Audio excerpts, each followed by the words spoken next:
Chapter 5, Part 2. A loud crack came from above, and Twilight snapped her gaze upwards, spotting the movement. She quickly aimed her pendant and saw that what was crawling on the ceiling. A mask was looking down at her, a theater mask that covered the entire pony's face, one half red, the other half white. It had no eye or mouth holes to speak of. The creature was staring down at her with no way of seeing her. Its body was covered with a tattered brown cloak that only covered its body. The feet that dug into the ceiling. No, they weren't feet. They looked like skin-colored sickles. Each sharpened appendage moved toward and dug into the stone before it, causing the metallic scraping she'd heard before. The creature's mask was pointed in her direction, as though the head of the creature was upside down. Twilight couldn't breathe as she stared at the creature slowly making its way across the ceiling. The head of the creature snapped, twisting its head back around the view of the ceiling. Twilight winced in the creature's movements, suddenly sped up. The scraping of the metal as it moved its sickles across the ceiling echoed. Twilight followed it with her pendant, watching it escape into a hole into the ceiling. The medallion grew quiet as the creature moved out of sight. "That can't be good," Twilight gulped, thankful for the return of the silence. However, a new dread swept over her as she realized that these creatures really could come from everywhere. The creature could have easily jumped out and down onto her, and then what would she do? She needed to find a new weapon. Her dagger of a sword wasn't going to cut it against a creature like that. Twilight turned back into the marble pillar, giving her attention for a moment. Inside of the glass casing, she could see what was, without a doubt, a half piece of a chest plate. It was the color dark blue with half of a circle and a light blue in the center. "This must be the missing piece from the mural," Twilight muttered to herself, looking it over. It looked exactly like it had come from the mural off the wall. Twilight raised a hoof to the glass and pressed on it, trying to move it. It seemed to be firmly in place. Twilight thought for a moment, trying to figure out what she could do to get the mural piece. She lit her horn and wrapped the glass in magic, trying to lift it off the marble pillar. The glass remained in place. The unicorn focused on just the front section of the glass, calling upon one of the many spells she'd worked so hard to memorize upon the glass. She raised her hoof and pressed it to where she could cast her spell, expecting her hoof to phase through the glass. Instead, she was met once more by the solid glass. At this point, she knew it wasn't the spell that had failed, but rather the world around her was messing with her magic. "Guess I'll just try busting it open," Twilight sighed in exasperation, pulling out her dwarfed sword. She aimed the handle towards the glass and took a few steps back.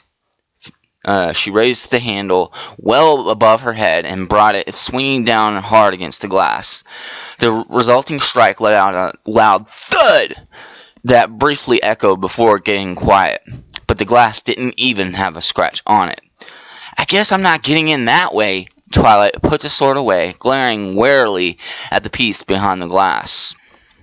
It was bad enough that her flank stung from the burns, that she could be attacked at any moment without a proper means to defend herself, and that she had no idea what any of this was happening.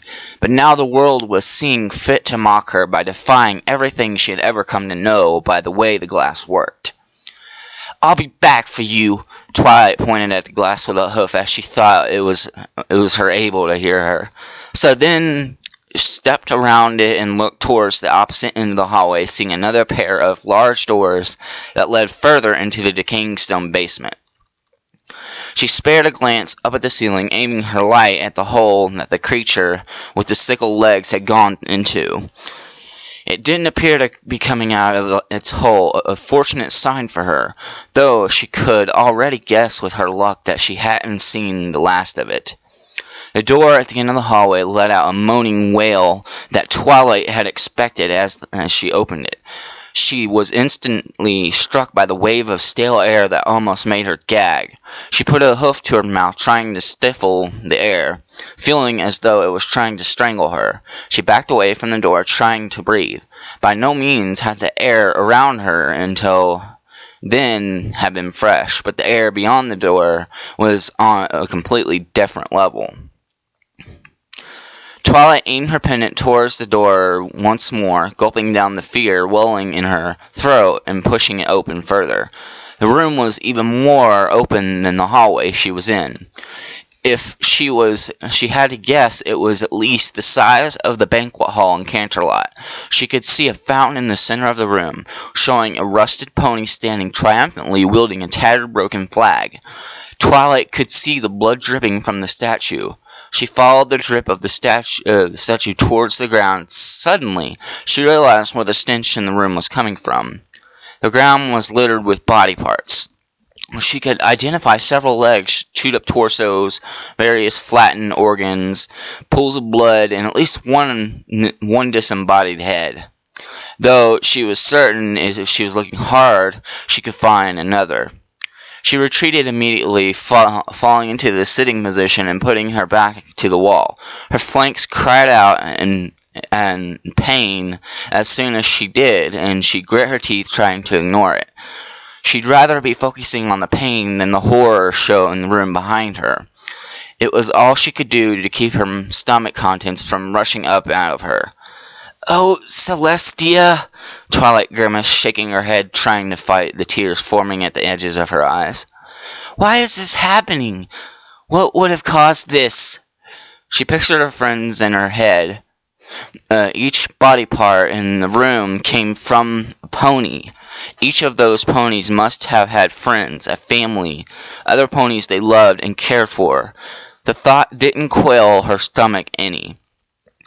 "I have to go in there," Twilight spoke to herself, putting a hoof to her mouth. Carousel Boutique upstairs was a dead end.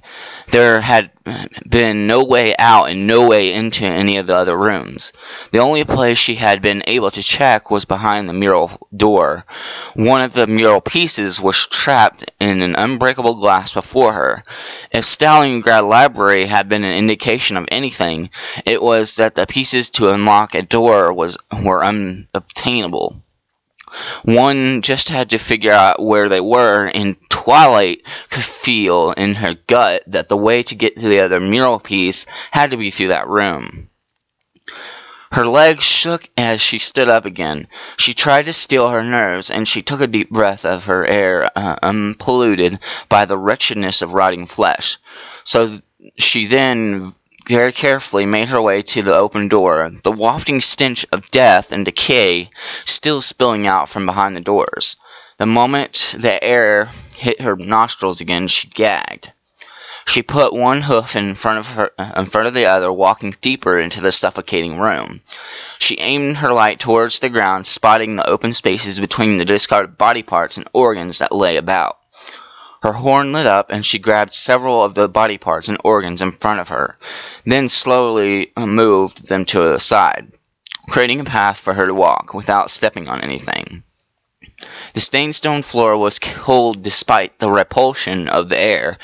It sent shivers up her back as she made her way through. Twilight lifted her head towards the fountain, once more looking at the statue of the pony. She glanced slowly to the left, trying to discern where she needed to go. Her light fell upon a small wooden door on the leftmost wall. She could reach it if she maneuvered through the death that lay around her. Twilight carefully lifted her hoof and took a blind step, something squishing underneath. She instantly grimaced, not wanting to see what it had been she had stepped in, but she could already feel the compulsion to look rising. She lifted her hoof and looked. It appeared to be the squished remains of an eyeball. Yep, there went the small bit of breakfast she'd had that morning. The unicorn coughed against the bile that had escaped her mouth, still feeling the burning in the back of her throat. She shook her head, trying to clear the vile thoughts that had caused her to lose her stomach in the first place. She wanted to break down and cry, and to just collapse from the horrible mess she found herself in. Her medallion sprang to life, telling her that there wouldn't be time for it. A dull thud combined with a squealing sound came to her ears. She turned around, directing her light towards the source. Something struck against the ground, picking up a discarded leg with it. The leg was lifted into the air, and a loud smacking echoed as the limb slowly disappeared between the folds of the round mouth.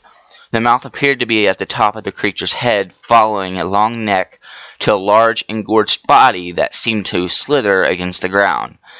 Twilight thought it had been a pony-like shape, but it was missing any semblance of legs or a pony's head.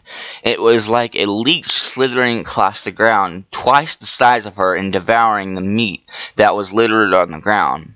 The massive creature was sliding closer through the blood and organs, crushing anything that didn't slide out of the way when it moved. Its mouth came down to blindly clamp down on another piece of body meat so that it might choke it down as long as its long gullet. Twilight turned back to face the wooden door she had headed for, and lit her horn. With a wave of her magic, all the various pony parts slid out of her way, and she ran. Her hooves hammered against the floor and almost slipped on the fresh blood, but they stayed on her legs and made it to the door. She flung the door open and threw herself inside before slamming the door shut behind her. Her medallion grew silent and she panted heavily. The stench of death wasn't suffocating her in this room, though the smell of blood still wafted through. She took a moment to examine her surroundings. The room was small, a closed-in room of 4 walls, probably no bigger than the average bedroom. What stood out from the entire wall opposite of the door had been painted with a large picture depicting an army of ponies being led by Princess Celestia. All of the ponies, even Celestia, were clad in a thick-looking armor that covered most of their bodies. She could see all kinds of ponies standing behind her, though they seemed to be sorted by groups. She could see a section of earth ponies, a section of unicorns next to them, in the air a group of pegasi. Underneath the picture was a plaque with an elegant writing on it. Twilight drew closer to the picture, inspecting the details of the strange mural. It wasn't one she'd seen in the Canterlot Art Museum or any book in historical art. As far as she knew, this wasn't a depiction of any equestrian major battles. Her eyes are drawn downwards towards the plaque. It reads, Though our combined power can defeat any threat that may come to harm our kind, our lands, and loved ones, we will always stand out from the ones around us. Twilight thought the words on the plank sounded weird. She thought back to the pictures in Canterlot. If this had been a picture there, the plaque would have said something like, through our combined power we can defeat any threat that may come to harm our lands, our loved ones. However, this one made a point to indicate that the different ponies meant something specific. Her instincts told her that something was off about the picture, something that she needed to figure out now if she was going to get out of this crazy other world. Her eyes scanned across the picture once more, viewing Celestia in all her glory. She then examined the massive army that was behind her. She looked through the group of earth ponies first. They all seemed to be about the same color. Here and there was a small variation in color, but nothing that seemed to stand out. She raised a hoof and took a closer look, examining each soldier, their armor, their color, their weapon of choice, and their wings. Wait, wings? Twilight said, looking at where her hoof was. In the group of earth ponies, almost invisibly, were a pair of wings attached to the side of the pony. It was a Pegasus in the middle of the earth ponies. Her hoof touched the strange misfit in the group, and when it suddenly moved, the Pegasus sunk into the picture above about half an inch. Twilight moved her hoof away and stared. She hadn't even seen an outline for her to push something into the wall. She looked at the Pegasus amongst the earth ponies and thought about it for a moment. If there was the pony that was matched, then Twilight swept her eyes over to the group of unicorns in the picture. She scanned across the rows of ponies, checking each of them for a horn until she found the exact pony she was looking for. Amongst the unicorns was a single earth pony. She raised her hoof and pushed against the outcast, the part of the wall pushing it into place like the first one did. Scanning upwards, she looked over the flying Pegasi that seemed to blot out the sky over the army below. She carefully examined each one until she found the unusual one, a unicorn amongst the Pegasi.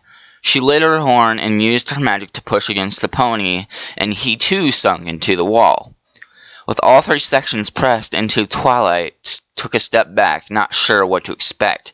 The picture was fine for just a moment before it suddenly let off a small glow. Twilight was confused by a sight as the glow grew brighter. She covered her eyes as the light filled the entire room. As the light began to fade, she lowered her foreleg from her face and viewed what happened. She found that she was no longer in the room staring at the picture, but instead was in a regal hallway staring once more at the figure of Princess Celestia and Merlin.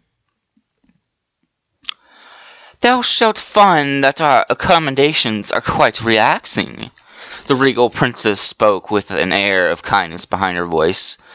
"We've already had the guards prepare your room close to the royal archives so that you may conduct thy research." "I cannot express my gratitude in a finite number of words," Merlin spoke appreciatively. "The kindness thou hast showed me far exceeds any that I would expect. It is simply part of our nature that which gives us our true power comes from but one of those elements, the elements of kindness." Celestia smiled at the azure unicorn. "And it is not for that we would extend this kindness to thee anyway. We'd have received word from our guards that they would bring the Acknowledgia soon, just as thou said. He is but an earth pony now." "I am but a pony that has put it upon himself to tell no lie," Merlin nodded his head slowly. "Nor did I tell about why I needed thy resources for study. I shall be able to save many a pony if my research proves fruitful." "And we have no doubt in your ability," Celestia spoke warmly. "Come, we wish to give thee a tour of our castle before thou retire to thy room for a night." "A tour from thy princess herself? I could think of no higher honor," Merlin smiled, accepting this gift. "Your Majesty!" a loud voice suddenly cried out above both of them. The two turned around to see a rather portly-looking unicorn with a white coat and dark blue mane walking towards them. He was adorned with a rather expensive suit made of rare silks and threads, adorned with jewels and emblems showing his status in thy castle. The coat he wore over the suit had its ends carried by 2 humbled and thin servant ponies dressed in uniform. "Your Majesty, I simply must have an audience with thee." The plump unicorn stopped short of the royal princess. He did not bother with the bows of formal greetings. He just began to speak of his needs first. "The land thou hast given me is no longer enough to carry my needs. The discovery of a gem mine has expanded my needs of ponies for work, and I simply must have more land so that I must accommodate them." He snorted with an uncaring attitude, as if they didn't really care about the ponies living on these lands, but rather about the gems those lands contained. "Is thy workforce not adequate? Thy land is rich with ponies who work with sweat on their brows and food in their bellies. We have no doubt about the strength and will of our citizens. Why would thou ask for more?" The princess raised an eyebrow, unconvinced and conceived by his argument. The fattened pony looked shocked and appalled, as though the very idea of having his request disputed in the slightest was unheard of. Even while addressing the ruler of the land, he appeared to only what he wanted to seem to believe was his. "Your Majesty, Princess Celestia, I do not think that thou truly knowest of thy citizens." The plump pony adjusted his suit and cleared his throat.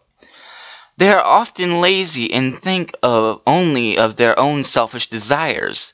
They wish to bleed me dry of my wealth, which I rightfully acquire and know not their place. Many refuse to work their generous hours that I give them, and more mines are found each week. With such lazy ponies, I do not have an ample workforce to make Equestria as a whole richer," he stated matter-of-factly, lifting his head into the air and closing his eyes. Celestia eyed him for a moment, almost unable to believe that he was being serious with her. She let out a discontented sigh and turned to face Merlin. "Our apologies, dear Merlin. It appears that once again our duties must supersede the business which we would like to conduct." She gave a soft nod. "We hope that thou art not disappointed." "Do not think upon it for a moment longer." Merlin waved his hoof gently. "I cannot begin to fathom why thy life must be like, and understand that thy country comes first." He gave her a comforting smile. "See to thy people, and we shall meet again later." With that, Merlin turned and began to walk off down the hallway.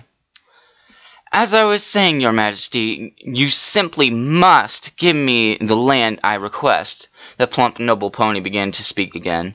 However, his words began to drown out as the images started to fade. The hallway was no more as it faded back to normal, with the mural leaving Twilight once more in a state of confusion. The lavender unicorn gave her head a soft shake before rubbing it gently, trying to think about the events that she had just seen. "There's no doubt in my mind now," Twilight spoke softly, staring at the mural, at the depiction of Princess Celestia leading in the army behind her. "These are the memories of Princess Celestia." Twilight pondered that for a moment. She was seeing the memories of her mentor, of the ruler of all Equestria. She was viewing them the same way they had viewed her own memories, when Celestia had cast the Mind-Dwell spell upon her. "I wonder." Twilight put a hoof to her chin in thought. "Pinkie and Fluttershy each say they experience memories of their past when I put them in under the Mind-Dwell spell, and I confirmed that's what I saw with the princess. However, what I experienced and what they experienced were vastly different. Am I viewing the memories of the princess and experiencing this town because of the Mind-Dwell spell?" She tried to rack her brain for an explanation. That would make sense. I'm the only pony in the town that has cast the spell or even knows about it. There are no other copies of dreams. A psychological understanding in Ponyville, the only other possible pony who could have casted the spell was... Her heart instantly sank. The creator of the very spell was in the town. She left her #1 assistant in his care. No, that's stupid, Twilight. She shook her head. He said he had nothing to do with this. You're jumping to conclusions. Other ponies borrowed that book, right? It was a book in the library, after all. She rubbed her head, trying to remember if any pony had borrowed the book at any point. I can't possibly keep track of all the books rented out in the library, can I? Maybe someone borrowed it while I wasn't looking, or when I wasn't studying it. Yeah, I'm sure it was that. She suppressed the feelings, trying to swallow them in her stomach. I know. I'll talk with Magus again when I get out of here. He'll explain everything, and I'll prove that he had nothing to do with this, and that it's nothing wrong of me to leave Spike in his care. Twilight nodded her head, doing her best to convince herself. I just need to get out of here first, she then murmured, looking down at the floor before the mural. A brown towel seemed to have appeared just below the mural. She lit her horn and grabbed it. Bringing it up to her eyes, she swiveled it around quickly and got a good look at it. It wasn't very big, a small square towel. On the front of it was a depiction of an earth pony. "I guess this is one of those towels for that monster above us," Twilight spoke aloud, placing the towel into her magic pool. She turned to face the door to the room once more, gulping at the realization that she was going to have to go back outside into the massive room of decay, where the body parts were being devoured by that leech-like creature. She took a deep breath and opened the door once more. The overwhelming air assaulted her senses with a vengeance as she stepped into the room. Her medallion instantly began to buzz as she searched for the source. Her light hit the leech just a little ways out, closer to the middle of the room. It was gorging itself upon the limbs of discarded ponies, and didn't seem to have noticed she was there. She turned to her left and decided that she'd follow along the wall, figuring she had to find the next area she needed to go quickly and avoid that horrible abomination. Her horn lit up as she quickly began to walk while pushing the pieces out of her path. The room was only about the size of the grand hall back in Canterlot. Twilight knew that she should circle the room in just a few minutes, and if she kept her focus on her goal. The medallion began to buzz louder as the sound of the metal scraping against the stone came from just above her. She stopped and turned to look up, the light of her pendant landing upon the masked creature once more. Its head was aimed at her, each leg striking into the cold stone wall underneath it. It was climbing along the side of the wall straight in her direction. The lavender unicorn didn't wait until it got closer for what it might end up doing. She turned on her hooves and began to run. She turned for the wall she had been walking towards, pushing the discarded organs out of her way in her bid to flee. She heard the metal scraping sound hit the floor, and a loud snap echoed from behind her. The scraping began to click rapidly against the ground, as though the creature was now scurrying towards her. It was chasing her. She swept her light back and forth rapidly in panic, trying to find the door that would lead to another room and hopefully her escape. Each scraping click of the metal was punctuated with an echo behind her.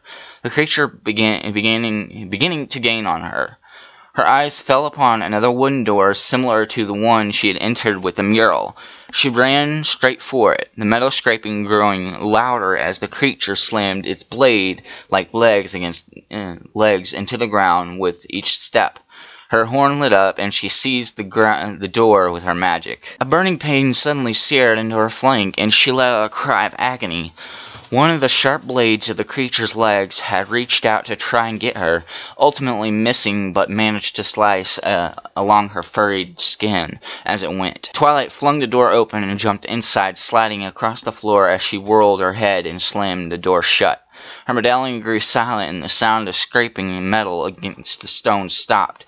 Unicorn panted heavily, watching the door, expected to see a sharpened leg stab straight through the wood, or for the door just to burst off its hinges. She sat in the new room for several minutes, just observing the door and waiting.